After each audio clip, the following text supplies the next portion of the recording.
the finest leader that I've ever worked with. He's a person who never forgets a name. My greatest victories have not come because of my idea.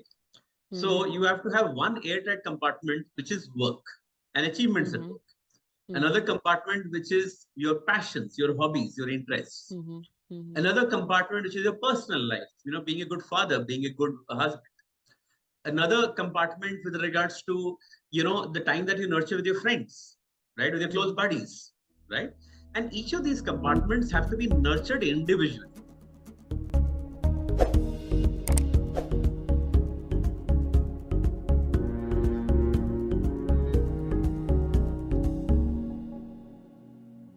Hi everyone, I'm Devleena. I'm back with one more episodes on Icons Behind Brands today. And I'm very happy to have our guest for today, Mr. Saurabh Bajaj, who is a pretty familiar face on Icons Behind Brands, who is an Executive Vice President of Prepaid Marketing at Vodafone Idea, who has worked with companies like Britannia, Mondelez, and Diageo. A lot to uncover. Apart from that, he has been doing a great contributor to the community with his knowledge, with his, with his leadership skills. So lot to learn from Saurabh. And Saurabh, I'm very excited to have you once again on Icons Behind Brands. Icons Behind Brands में आपका फिर से स्वागत है. Absolutely great to be here, Devleena. I've been looking forward to this, and I'm sure we'll have a great conversation. I'm pretty much sure about that, Saurabh. And let me tell our viewers that Saurabh and we have had a long series discovering the, secrets of the ads in India, and a lot of things we have already discussed, iconic ads with Devleena and Saurabh. Whole 33 episodes are available on Icons Behind Brands. हम बहुत ही जल्दी उसको भी release करेंगे यहाँ पे Icons Behind Brand में फिर से.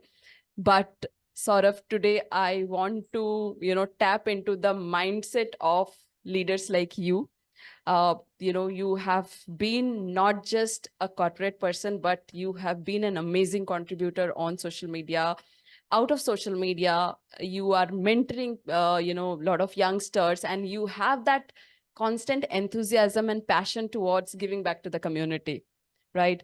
Okay, so I want to understand, 20 years of experience, around 2 decades of experience. In this leadership journey, सबसे ज़्यादा valuable leadership lessons आपके लिए क्या थी? If you have to tell our viewers of that you have learned throughout your journey. Absolutely.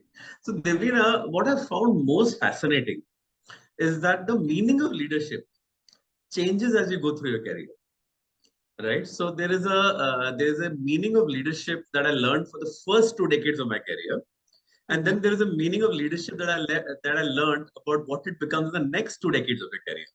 So let me tell you about both of these, because as one of my favorite ex-bosses, Chandramouli Venkatesan, who unfortunately passed away a couple of years back, what he used to say is that you lead your career in 2 halves. It's like a test match. There's the first 20 years and there's the second 20 years, right? Now, in the first 20 years, the most important leadership lesson, right, that I learned is, when I sat with the HR head at Cadbury's in 2005, when I was just starting my journey. So he's told me that, Saurabh, you will learn a lot of things, that you have to do this, you have to do that. But let me tell you, in the first 2 decades of a career, leadership is defined by judgment, influence, and drive. The first 4-5 years of a career, all you need to demonstrate is drive. You have to just work hard. You just need to have passion and perseverance. You have to sweat it out, and just deliver the runs on the board. As you finish, say, 5 to 6 years, and you start moving into head office, what you then start demonstrating is influence. You realize that no man is an island. You don't do things on your own. You deliver things through your team. You ask your team members what their dreams are. You let their dreams come to life, and that's when influence grows. Towards, say, about 10, 15 years into your career, that's when judgment kicks in. That's when you have to take the calls. You have to drive the energy of your team into what's important and what's not. So the first 20 years, I believe, in a career is really about achievement orientation. And achievement comes through the mix of judgment, influence, and drive. As you move to the back half of your career, in the next 20 years, What I learned then is that you have to then start shifting your orientation from an Okay. achievement orientation to a contribution orientation. Then you have to start Okay. realizing that you have to contribute to other people around you, whether it is your community, whether it's your team members. And a leader, then in the back of his career, right, is somebody who genuinely focuses on contribution, not just what he's achieving. Right. Mm-hmm. And that then is a completely different journey of leadership. And, best leaders are those who, companies barely know they exist. And all the team Oh, members say, we did this because that leader helped them, from the back make all of that happen. but it sounds little contradictory as well. The person is hardly visible, but he's a great leader. So how do you Yeah. justify that, So, Saurabh? my favorite example of such a leader is Bharat Puri. Mm. Okay. Bharat Puri is probably the finest leader that I've ever worked with. He's a Mm-hmm. person who never forgets a name. You meet him after 20 years, he will Mm-hmm. know exactly who you are, where you have been, right? Mm-hmm. The person right down the line, Bharat Puri knows that person. And that Bharat Puri Okay. is just working to ensure everybody else succeeds. Everybody else is made to feel important. Oh, Everybody wow. else realizes that they are valued. And he's like this lubricant and glue that holds the entire organization together. Everybody feels they did it because, finally Bharat was standing on the back and giving everybody that support. Okay. Okay. So somebody who is always have their team's back, and if something goes here and there, he's there to be accountable for their, if something backfires. Right. So I So the think that's way a I always great way. defined it is that I would love to be the safety net for my team. If Oh, you wow. fall, I will hold you. If you Mhm. fly, I'm there to cheer you up. Oh, wow, that's an amazing way to look into this, Saurav. I mean, this is a great example of a leader being a safety net, that I'm there when you fall.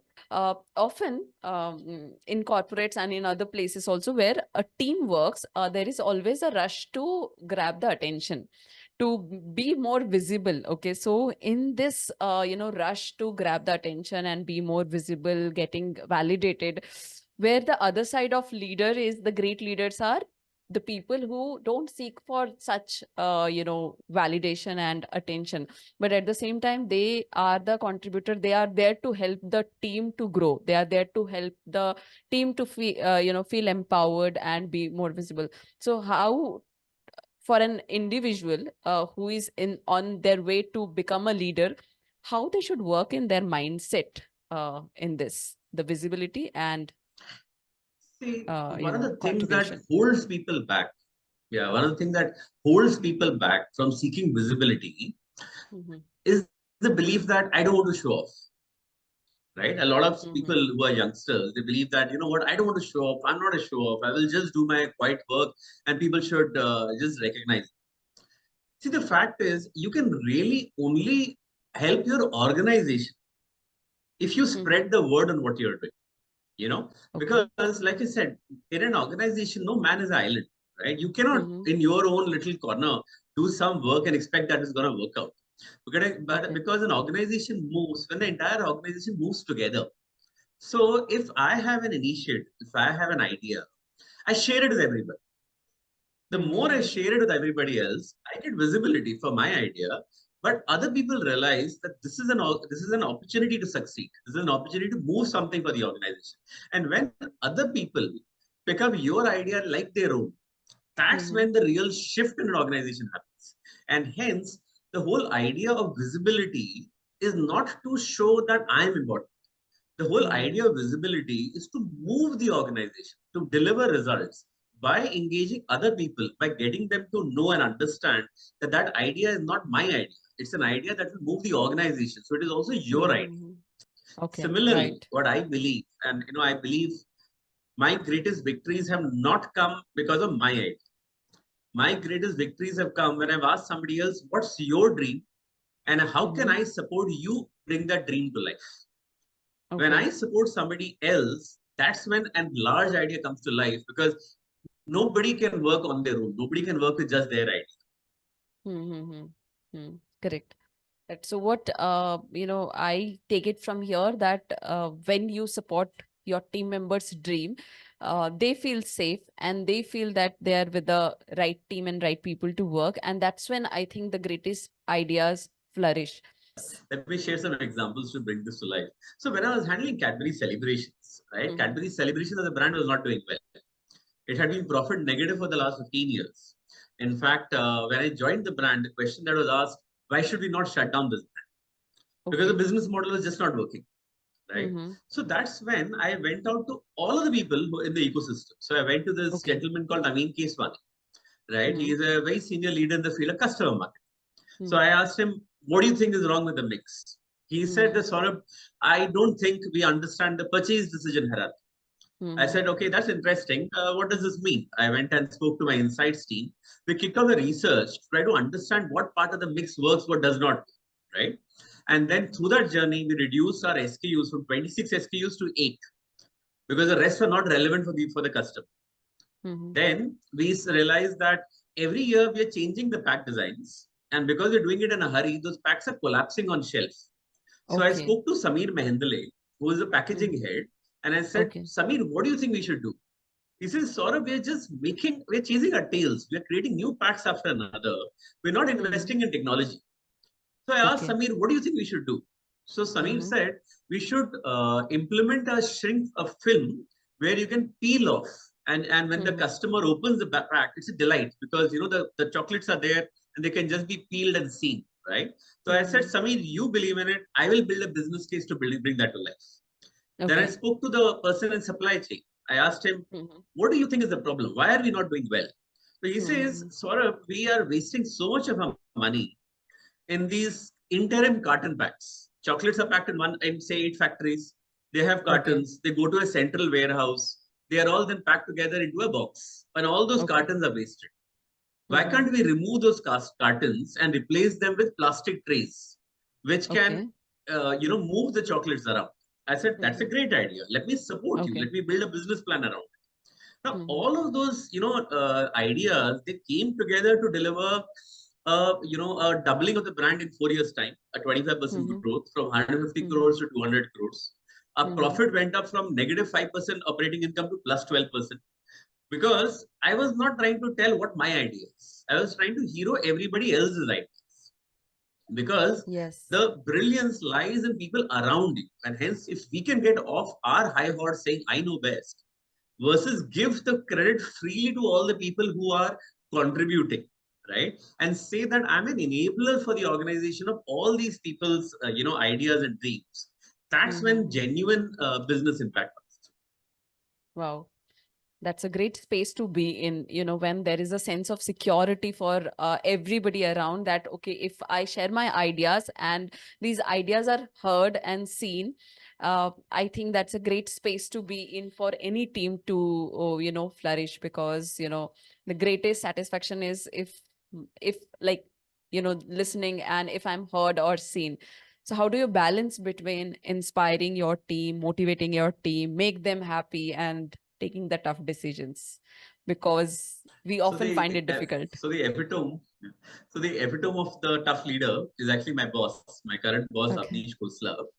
Okay. He's an extremely tough individual, Mm-hmm. but we all love him because we know he will be intensely fair. And it Okay. is the sense of fairness and the Mm-hmm. belief that whatever decision is going to come through is going to be tough, but it's going to be fair and it's going to be intensely fair. I think that is what, as team members, right, for all of us, it drives us because we know that the person on the other side is not going to take decision based on just what he feels like or what somebody else feels like. He's going to take a Mm-hmm. decision which is fair, right? He's going to hear everybody out. He's going to take the tough calls. He's going to push you back, but finally, what is going to come out of it is an undiluted, no partiality, no sides taken, something which is the right thing to do. And I Okay. believe that teams also can finally get motivated and inspired if there Mm-hmm. is a genuine belief that things are being done for the right reasons and things are Okay. being done in a manner which is unbiased. I think Jack Welch once articulated this, which is essentially management by walking around, Mm-hmm. right? Because I believe work doesn't happen in your cabin, right? If one is only sitting on the cabin and saying that, there's an open door, you can walk in, that's not Mm-hmm. enough. It's Okay. not enough for the door to be open. It is important for you to walk out of that door. If you have walked out of the Okay. door and you are walking around on the bay and you're sitting with different people and you're talking to them, picking up their ideas, you see a new management trainee sitting on the side, you just go out there and have a conversation, saying that how are you feeling? What are you thinking? You invite them into your room for a bit of a brainstorm. I love to brainstorm at 9 o'clock in the morning. When I reach first thing in the morning, Okay. the first half an hour, 45 minutes of the day before the, rush of work sets in and your, meetings are all back to back. Mm-hmm. That's the time when I feel that I have the most open mind. So if I have, say, a new trainee who joins the team, I also often encourage them, grab me at 9 o'clock in the morning. Just walk into my Okay. room at 9 and Mm-hmm. tell me what's exciting you. What are you thinking about? I will just lay it out to you on a whiteboard. I will share a set of new ideas with you. And you can then think through it, go back, come back to me, maybe just WhatsApp me, right? But I Mm-hmm. think finally everything is about open and transparent communication. As Okay. long as you can, yourself make the effort instead of saying that the other person needs to reach out to you, right? Mm-hmm. And say that, let me be the accessible one. Let me be the one who will just walk around on the floor, talk to people, talk to various people. I think that sense of security, confidence then starts coming through the teams really fast. Wow, that's a great, mindset to be in. I think you have actually decoded a lot through this one line of answer, sort of. I have heard this, we have an open door policy and we allow our team to come and talk to us. But you have literally decoded this, that it's not just open door that they can come in, but you go out and see what is happening there. And that's when, you open a lot of other doors, which is not the physical door, but their mindset, and which allows them to come to you again and again. But what is the secret of 9 o'clock in the morning? See, actually, through my career, I had never been a guy who starts early. I had always Okay. been a person who, reaches office at say 10 o'clock and gets Mm-hmm. about their day job. But as Okay. I moved into a position of leadership, I realized that hours are not enough. You need more. Okay. And that Yeah. you need more has to be when your mind is fresh. And Mm-hmm. at say 6 o'clock, 7 o'clock, 8 o'clock, 9 o'clock, I think those meetings are a waste of time because you are exhausted and then you're just sitting around there to, clock in some extra hours. But if you Yeah. start a little early, you get some bonus time. So if you start at say Mm-hmm. 8:45, you get a bonus hour, and that bonus hour that you get is when you are really fresh. So Mm-hmm. I always believe that, hence as a leader, if you create a little bit of a bonus time, and Mm-hmm. that bonus time is not necessarily for you, right? The bonus time is for others. They can access you during that time. And Mm-hmm. you get that, one bonus hour at the start of the morning where you can use that time for just plain blue sky thinking, brainstorming. And that's when Okay. often the freshest ideas come. Okay. Okay. I think that totally makes sense, Saurabh, now, because yes, of course, in the morning, you allow a lot of things, and that will drive your entire day. And sort of one more thing, like, I mean, see, you are known for your enthusiasm and passion. We all know, like, whosoever knows you, they know that your enthusiasm. What drives you for this passion and enthusiasm for you in your life and in the work? Correct. No, no, I agree. I think one of the things that I do bring to most tables is the energy. And I would bring that Yeah. energy irrespective of, say, position, designation, anything else. See, what I believe, right? I believe that it's important to do things for passion, right? Mm-hmm. And whether it is work, right? The simple question that I always ask myself, uh, am I really doing this for passion? Or am Okay. I doing this, say, only for results? Mm-hmm. Right? I believe results that come because of passion are Mm-hmm. actually far more long lasting. Okay. Similarly, disruption cannot happen because of hard work alone. Disruption needs innovation, disruption needs passion, right? And Mm-hmm. disruption comes in when you want to challenge the status quo and you want to think different, right? And think different and passion, right, often comes when you nurture your Mm-hmm. personality, your individuality through things outside of work as well, right? Okay. So, the leader that probably taught me this was Sanjay Purohit. Sanjay Purohit was Okay. my marketing director for almost a decade in Mm-hmm. Mondelez. Sanjay Purohit will discuss, the kebabs in Lucknow, right? Okay. As passionately as he will discuss a marketing campaign. Okay. And he will Wow. have that conversation with us on food. He'll have that conversation with us on movies. He'll have that conversation with us on, 100 varied subjects, Mm-hmm. right? With the same amount of passion that he has for work. And I feel Mm-hmm. that is very important. When you are passionate as an individual, rather than only passionate about working hard, right? That's Mm-hmm. when, you attract other people, you're able to inspire thinking. So Mm-hmm. you have to have one airtight compartment, which is work and achievements at Mm-hmm. work. Another Mm-hmm. compartment, which is your passions, your hobbies, your interests. Mm-hmm. Mm-hmm. Another compartment, which is your personal life, being a good father, being a good husband. Another compartment with regards to, the time that you nurture with your friends, right? With your close Mm-hmm. buddies, right? And each of these compartments have to be nurtured individually. If you Okay. let feeling down at work impact a personal life, it's Mm-hmm. not going to work out. You cannot let a failure in your personal life impact your fitness. Your fitness Mm-hmm. has to be nurtured independently. Your Okay. fitness cannot be dependent upon, say, having a beer with your friends. These have to be done differently. You have to take out the time with your friends, and then you have to Okay. decide how are you doing, how are you delivering your 100% in each of these compartments without one impacting the other. I Wow. have limitless time for work. I have limitless time for passions. I have limitless time for podcasts. I have limitless time for family. I feel because I am able to put a lot of intensity in every moment, I don't have to choose. I can do each of these with all the same, with that 150% passion. Oh, wow. That's an amazing way to look. But sort of you have mentioned like about your father. So who has been the inspiration or maybe the motivational person in your life for putting this passion? Or was it since childhood or you have acquired it somewhere with some turning points?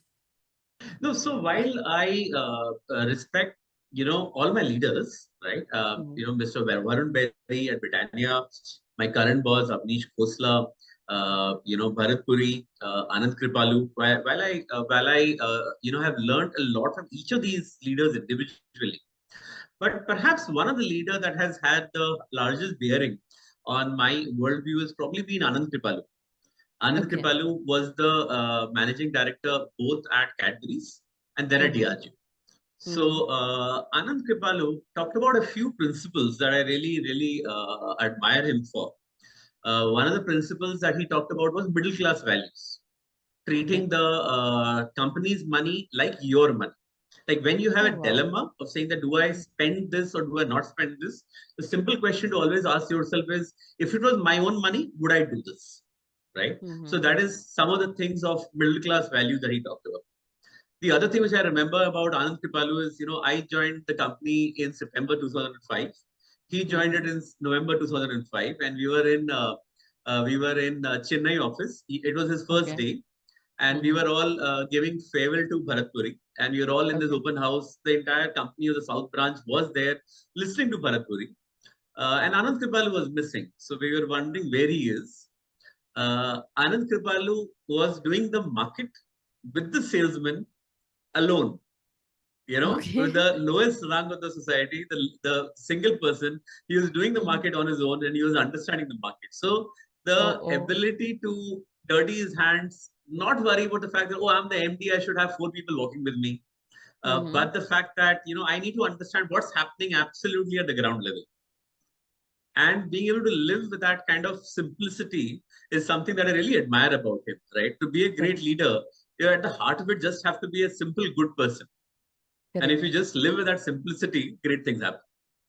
So sort of that's what I was saying that, the way you manage everything, it looks effortless and, but, at the same time, we understand effortless is not easy. Recently, abhi Roger Federer ne bhi bola tha, effortless is a myth, right? And you put a lot of efforts to make that play look effortless. So what are your, way to make it look so simple and effortless and it just looks it's a cakewalk for you to manage everything? See, the first thing which I always do is that I like to start every Monday morning with a clean head. And Okay. to start every Monday morning with a clean head, I have to have zero backlog. And the way Okay. to avoid the backlog is I use the weekend to clear off my mails. So I keep putting Okay. a star on every mail as I go through the week. By the time I hit a Mm-hmm. Friday, Saturday, there are some 150, 100 mails. Okay. Right? Over the weekend, I find my own little bit of time. I clear them off. So when I start Monday morning, I have an absolutely clean head. There is no Oh, backlog. wow. Mm-hmm. And I always test myself on saying, am I ahead of my work or am I behind my work? Okay. Okay. Ahead of the work is when I have got no backlog. I can do some things more than what a few other people are doing. If I Mm-hmm. feel I am a little ahead of my work, I feel great. Now I have the time to do something more. And then I ask myself, what can I build in that does not stress me up? So I always Mm-hmm. work with this minimum viable frequency, right? So Okay. even when it came to writing my LinkedIn post, I came Mm-hmm. up with a minimum viable frequency of one post every Saturday morning. And I would Okay. typically write the post by, say, Tuesday, Wednesday, refine it on Thursday, Friday, finally put it out on a Monday morning, on a Saturday morning. And then I will take out the time on the Saturday to respond to every reply. Because Mm-hmm. whatever you're doing is worth doing well. Is better to Wow. do few things, but then do them with intensity so that you're really Mm-hmm. putting your 100% behind, right? So that post on a Saturday morning goes with diligence with time. Now, if my work is fine and I'm able to find time for my posts, what more can I do? Can I write a Mm-hmm. book? Can I consider a PhD? Can I teach at a BIM Richie? But I will always bite it off in chunks which I know I can manage. Now, before my extra initiatives and before work comes the family. Do I have enough time to teach the children? Am I in charge of their education? Are their tuitions happening on time? Are they scoring well in school? Am I attending the PTA meetings? That, of course, is the bedrock.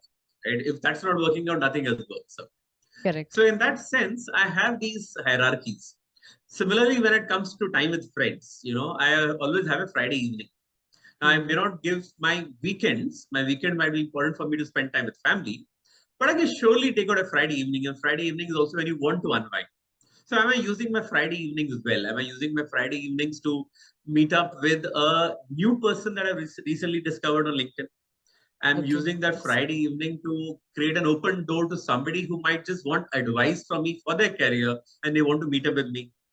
Is it that I want to meet up with a founder or an entrepreneur who has recently launched their products and they're just looking to have a coffee and clear their views? Now, all of this is discretionary time, but as long as I'm able to schedule it, right? So, Mm-hmm. similarly, I don't drive, I hate driving. I take an Uber. So the Uber gives me two bonus hours in a day. It gives me a bonus hour from 8 to 9 in the morning and from Okay. 6:30 to say 8 o'clock in the evening. Right? Okay. Bonus hours is when I can again write on LinkedIn. Bonus hours in which I can coach, mentor, and guide people who want to reach out to me. So hence, Okay. I'm very conscious of every minute of my life. What is my bonus times? What are my hacks? Where am I able to steal time from something else without affecting something else? And am I ahead of my basic duties? Am I ahead of my personal goals? Am I ahead of my work life? Am I taking the tough calls when it comes to my fitness? Am I driving those changes in my personal habits to remain healthy and well? So, and I think at the heart of all of this comes a certain meditative technique, right, which I've developed. Mm-hmm. So I believe that leaders only grow in bad times or in times of crisis. And Okay. hence, having crisis is very important for the growth of any leader. And I had a crisis about a decade back. In the last 20 years, probably I've done a year and a half, which I was not proud of. That one and a Mm-hmm. half years, which I really struggled, which I was not proud of, it built a technique where I would say swim every Sunday and I will Okay. try to view myself from outside, not from inside, not from my voices, not all the stuff that I'm hearing in my head, but try to Mm-hmm. view myself from outside, saying that what does somebody else see about me? How am Mm-hmm. I doing versus my peers? How am I doing versus my childhood ambitions? And that ability to look at myself from outside helps me put on myself on a firm footing, saying Okay. that, am I just doing what I feel like doing? Or am I doing something that the world at large, right, would perceive as the right thing to do? And Mm-hmm. hence, if I have to be tough on myself, I would rather be tough on myself through my own view, by my world view, but try to build an external view. And Mm-hmm. this way of reflection, about seeing things from outside, from by being able to crack problems by allowing your subconscious to work when you're cycling or swimming, is actually been at the heart of some of this journey of introspection that has helped me uncover some of these productivity hacks. Oh, wow, that's I mean, I see a lot of clarity in your mind about your work, about your time, about your productivity, and what is important. So prioritization, which I see is very, very clear inside your head. Okay, so sort of Yeah. with the whole conversation, it is making me more curious to talk more about two things about your family and how do you balance that. I will talk about that later, but you are also writing a book, and I would love to know about that, your mindset to start that book, and what is that book is all about. When Mm-hmm. I was gonna say hit 40 a few years back, I was wondering, is this all about, am I really enjoying myself? What more should I need to do? Okay. So Mm-hmm. I spent some time with my wife, and Mm-hmm. she says, Saurabh, you've got a lot of energy. You have to solve for your energy. You don't have to solve for your job or a profile, right? Then I spoke to this person called Kalyan Chalapalli, one of my mentors. And he Okay. says that, Saurabh, isn't it time that you build a public persona? I mean, Okay. as you've got into leadership, Mm-hmm. isn't it time that people get to know you and we know Mm-hmm. who you are? And then Mm-hmm. the penny dropped when Gautam Gupta, he is the one who told me about, at 45, the question paper for your life gets leaked. You will know Okay. exactly who you're going to be, what you're going to achieve in your corporate life. And that's the Mm-hmm. time to start shifting your orientation from just an achievement orientation to a contribution orientation. Oh, wow. That's when I developed the need to share my learnings and my views with people. And in fact, Mm-hmm. all of this happened just 3 months before the lockdown. And I put out my first LinkedIn post on the first weekend of the lockdown. When I put First out that weekend. first Okay. post, it Mm-hmm. boom got a 25,000 views. And I was like, wow, there's Oh. something there. Mm-hmm. The next weekend, 35,000 views. Weekend Wow. after that, 15,000 views. I was like, wow, can I keep this going? Mm-hmm. And it just kept going on, right? And I, over those next 2 to 3 years, I built a following of almost 43,000 followers. Now, as I started writing, I also started giving, I started taking sessions at campus. I gave some 40 Mm-hmm. odd talks.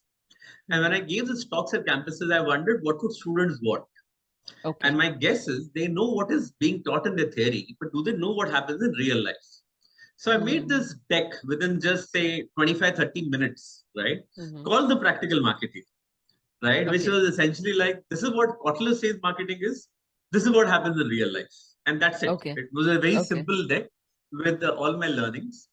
And then I Awesome. realized that is what my articles are also all about, right? It's about what Mm-hmm. happens in real life.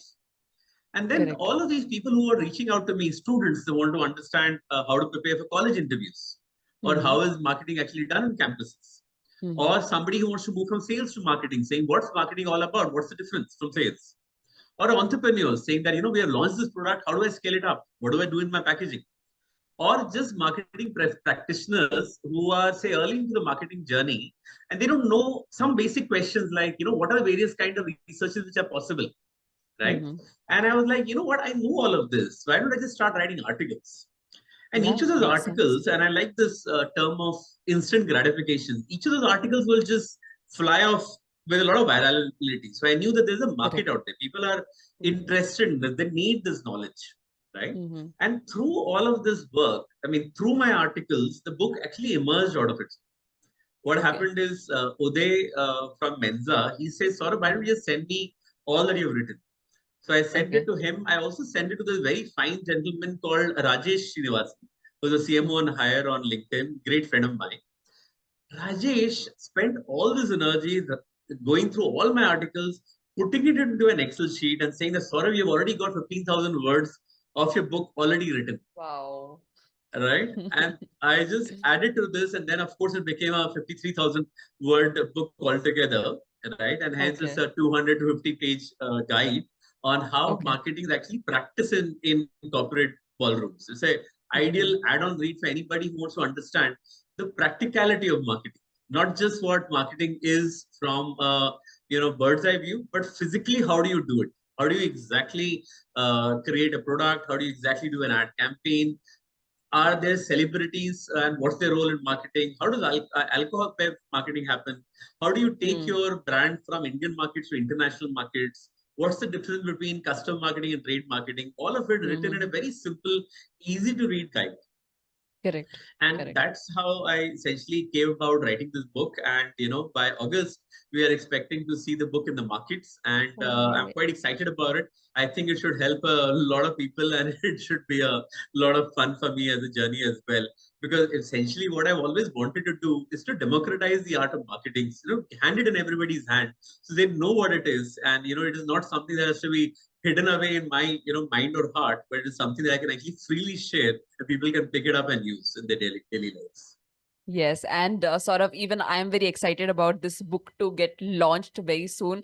Wish you all the very, very best for this book. Next topic, sort of, often you spoke about family as well, and I know you're pretty much good in terms of weekends, and you have children. So about the work-life balance, you spoke about work-life integration.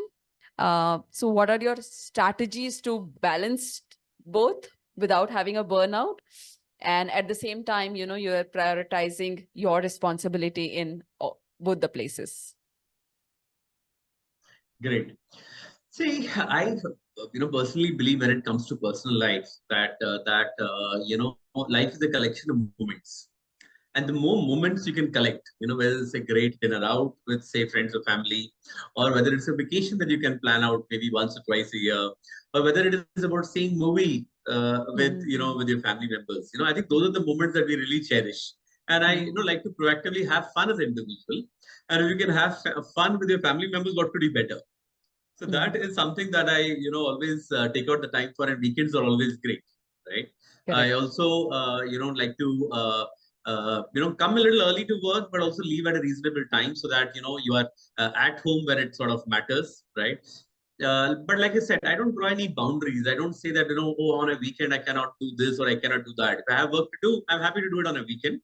I am happy to, I would be happy to say, take my kids out for a football match while Mm-hmm. I'm seeing them play football and maybe also checking my mails, right? Okay, So hence, I that's a good ensure way. that by not drawing any boundaries, I'm able to create time for all that I want to do. Awesome. I think that's again an example of and life. So for your children, like, I mean, I'm sure this parents are the role model for them, and they are the first teacher, and a lot of the qualities they inherit from their parents subconsciously or consciously. So what is that one leadership skill you want to transfer to your children? See, I think the most valuable, thing that as parents we can transfer to our children is essentially the joy of living, the passion for life. Mm-hmm. Whatever they do, they have to do it for the joy and for the fun of it, rather than for meeting anybody's expectations. So if I can transfer, a kind of a carefree nature, that they Mm-hmm. are also able to, live life and do well for the joy of it, Mm-hmm. rather than because of, what, say, I or somebody else might be expecting for them. I think that could be the greatest thing that I could leave the children. Awesome. And if I need to ask you that, what is that one learning you have learned from your children? Because we learn a lot from them as well.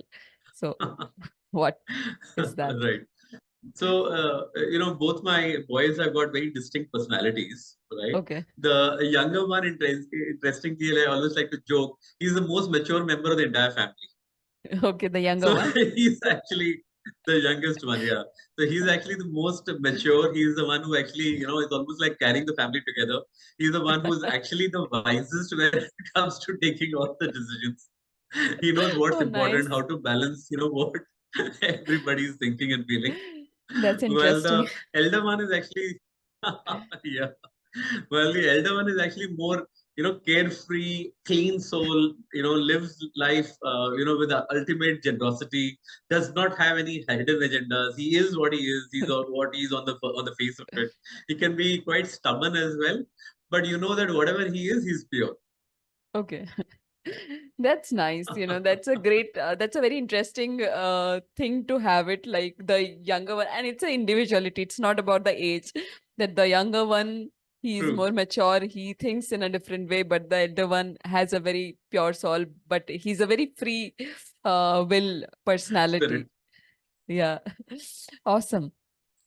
Now moving towards the learning side again, sort of, what is that one book or podcast you would like to recommend to anyone to have their growth? Like, for example, the person who is building their career. From a marketing standpoint, the books that I always recommend is How Brands Grow by Byron Sharp. I think it's a modern day Bible. Very, very Mhm. simple, practical book on how marketing works out and why. I just love the cleanliness of thinking there. Yeah. From the point of view of finding your personal purpose and trying to figure out who you are, I would recommend Simon Sinek's Start with the Why. It's a Okay. lovely book, and also I think the TEDx talk is brilliant.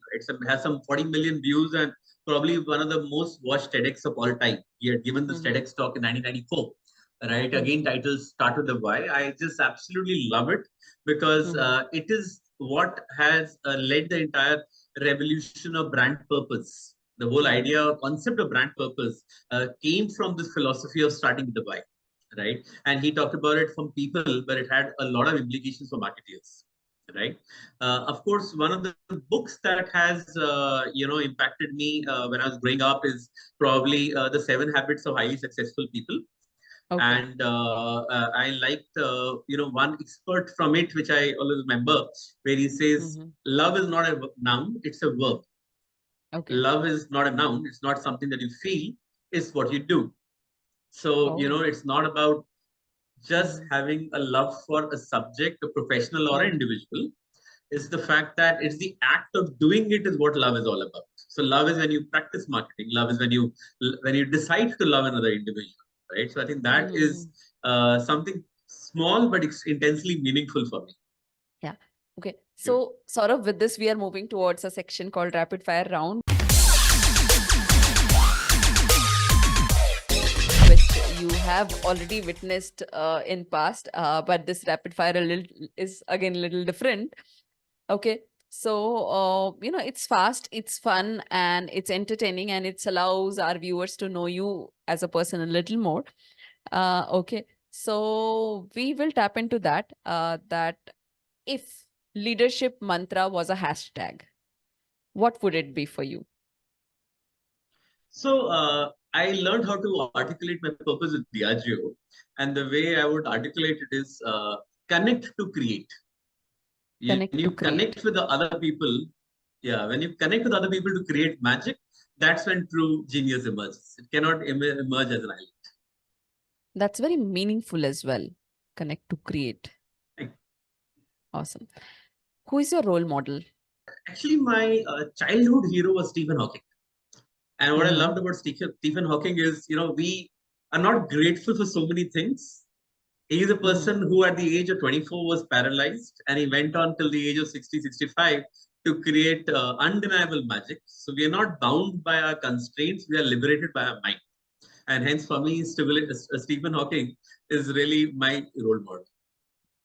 So it's not about the limitations which you have. Often people get stuck with, this is the limitation. This is Yeah, why yeah. I'm not So we able are to not do. But limited by yeah, our constraints. We are mm-hmm. liberated by our mind. It's about Mindset. all that I can be is not about I have only so many resources and hence this is all I can Wow. It gives you a superpower, when you think in that way. Okay. What's the weirdest habit you have developed as a leader? do. The weirdest habit, which a lot of people are not able to understand about me, is this whole habit of management by walking around. People Okay. always wonder saying that ये अपने room में बैठ के काम क्यों नहीं कर रहा है? Why is he walking around and talking to 100 people? But actually, all my great ideas, all the disruption that I create is by talking to absolutely diverse people and then joining the dots, right? So the weirdest habit that I have is that you'll never see me sitting in one room or in one chair. You'll actually see me walking around, and that is work. It doesn't feel like work, and people always wonder saying that, is he really working? But then where are all these ideas coming out of? Yeah, I think that's when you are more productive, when you are walking around and your energy is also moving When and you're joining the exchanging with dots. somebody else. See, the mails and the Excel sheets I can always finish up on the weekend as well. But the work hours, when you can actually have meetings and you can talk to people, that is really valuable. See, that's a smart way that this I can do it in my weekends as well, but I need to meet more and more people. That's when I exchange more energy and ideas. That's a very smart way to, That's true. you know, be more productive. Okay. What's your secret weapon to keeping the team meetings engaging? We often, like almost all the leaders, find it very struggling to make it very engaging and entertaining. See, I learned this long back saying that, you know what, there's a carrot or there's a stick. Either Okay. you can call for a meeting and beat everybody black and blue and say, okay, why hasn't this done in this timeline? Or you can tell people, when we achieve this timeline, we'll go out for a party. And I Okay. think the idea of motivating people by saying that let's break all these timelines, let's just make the impossible happen, and then let's go out and let our hair loose and party. I feel is a Oh. far more productive way towards making big shifts happen. So I always try to set deadlines of saying that what, if we all do this well, let's all go out there and drink. That's good. I mean, reward has their own way to, achieve the goals in a right time. If you could swap jobs with any of your team members for a day, who would it be and why? So I typically like to meet people. One of my team Mhm. members, Radhe, he manages OEMs. He manages a lot of different partners. I frankly feel that that's actually the best job because, the whole act of doing a job where you have to meet a lot of people and get in a lot of new ideas, I think is the most fun job that anybody in the team can do. Awesome. Okay. What's the most memorable lesson you have learned from a mistake as a leader? you know, uh, uh, some of these tough lessons, unfortunately, you have no option but to learn them in life, right? Mm-hmm. I remember it was way back in 2011 where Mm-hmm. we were doing extremely well, right? Celebrations had been bursting all kind of goals and targets and whatnot. I was able to come up with a hack in which we were able to double the line's capacity. And Mm-hmm. then my leader then just said that why don't we take a target of doubling this brand? I said, why not? Mm-hmm. As long as we are taking that target as a theoretical target, we are fine. So while we took this target of doubling the brand and we grew the brand fastest it had ever grown in 15 years at say 40% Mm-hmm. growth, but we still under delivered on the target. The target was double. Mm-hmm. And that was not a very good year for me. So I Okay. sort of realized that it is great to be aspirational. It is great to set a high bar. But often as leaders, we have no option but also to be pragmatic when it comes to these things like target setting. Mm-hmm. Because, there is a target that you take to inspire yourself and your team. But sometimes when the target can be put in black and white, you can even set up entire team for failure. And that was a slightly bittersweet lesson for me. But it also learned to me that, what, I can be a dreamer and I can be somebody who delivers disproportionate results. But I also, as a leader, owe it to my team to have my feet planted firmly on the ground and ensure Mm-hmm. that the organization is also taking the ambitions which can be. So, what's your favorite leadership book? Yeah, so like I said, the Simon Sinek Start with a Why, I would say is the best one, right? Because it Mm-hmm. talks about finding your own purpose. Does not Mm-hmm. necessarily tell you what is to be done, but helps you discover what your heart says needs to be done. What's the craziest idea that your team has have ever pitched to you, and did that work out? So, I always see myself as the postal child of digital marketing through my FMCG career. And Mm-hmm. this was in 2009, where we first created the first Facebook page for almost any brand in the country. So, Cadbury Celebrations, we created this Facebook page for Cadbury Celebrations 2009, and it Mm-hmm. was among the top 5 brand pages for any brand. And the way we pulled this page together is we put it at the center of our campaign. We didn't spend any money promoting it, but we ensured that every ad ended with the Cadbury Celebrations link. Our gift boxes carried the website, and we would allow consumers to create user generated content. Then Okay. we will award them by giving them photo shoots. take those photo shoots, give them to Times of India for an advertorial. So in a way, Okay. we wove everything around the digital piece. And again, like I said, Okay. way back in the day, in 6 months, we went from Hmm. 0 fans to 1 million fans with Oh, almost hardly any spending. okay. So The idea that I worked think was, so well. yeah, the idea just blasted it. I, in a way, created the playbook for what brands should do on social media. And then that Hmm. playbook was then replicated across all other brands. Oh, that's amazing. I mean, how craziest ideas works at times. Ask the marketing teams. Right. True. Okay, so with this, we are out of the rapid fire round. And Saurabh, before we wind up, I want to, talk on like there are many aspiring marketers, there are many aspiring entrepreneurs, and people who are, willing to have a mentorship. So, is there any way that they can reach out to you, or anybody like how to reach out to you for any guidance Sure. or mentorship? So I've created a lot of online assets, right? In fact, Mm-hmm. my hashtags, brand up with Bajaj and scale up with Saurabh, carry a lot of nuggets of wisdom and importance, right? So I would say one, follow me on my LinkedIn profile. Second, go through my hashtags of scale up with Saurabh. In scale up with Saurabh, you'll get a lot of nuggets on how do you manage your career, what are the sacrifices to be made, what are those tough decisions, what are these leadership learnings. They're all sort of tabulated out there. In fact, I'm also frankly open to people reaching out to me one-on-one on LinkedIn. You just send me a Mm-hmm. direct DM, and I often are able to give them this time, right? There's a whole uh, bonus hours which I have when I travel in my cab in the morning and evening. That's when I often invite people and say that, you want to reach out to me on WhatsApp, have a conversation. I'm happy to give you some advice. And in fact, very interestingly, my best conversations then become LinkedIn posts, which then often go viral. So Oh, it's like a nice. circular economy where people reach out to me for advice. I put it out there. I mean, I recently put up this post on the Health Factory. They launched something called Mm-hmm. Protein Bread. Mm-hmm. That post had some 50,000 views. Oh, wow. Right? It was, Amazing. yeah, it was just a person who reached out to me. I gave him some Mm-hmm. advice, had a coffee with him, put the post out, and it went off like wildfire. So it's like a circular economy where people reach out to me for advice. I feel that advice could benefit other people. I put it back on LinkedIn, and then it, keeps the virtuous cycle going. Correct. That allows you also to know what are the ideas floating, and there are amazing ideas floating around, and they are working on those Right. ideas and making it happen. And let me tell my viewers that, Saurav is pretty approachable towards the meaningful conversations and meaningful questions, because that's how I have reached Saurav a few years back through LinkedIn, and then we did a podcast, and then I had lot of other questions regarding my work and other things. So I have always got guidance from you, and right mentorship from you at right time. So I feel this is a very organic way to reach to right person who is very passionate towards giving back to the community. Right. So thank you, Saurabh, for this. And before we wind up this, I want you to, let's wind up with your favorite leadership quotes for our viewers. So, I sort of in a way touched upon it, but I think the ideal leader is, Mm-hmm. and I saw it online also sometime.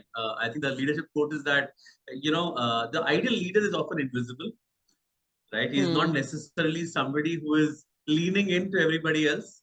And, when the team achieves success, they believe they did it themselves, while the leader was always out there on the background, helping and guiding.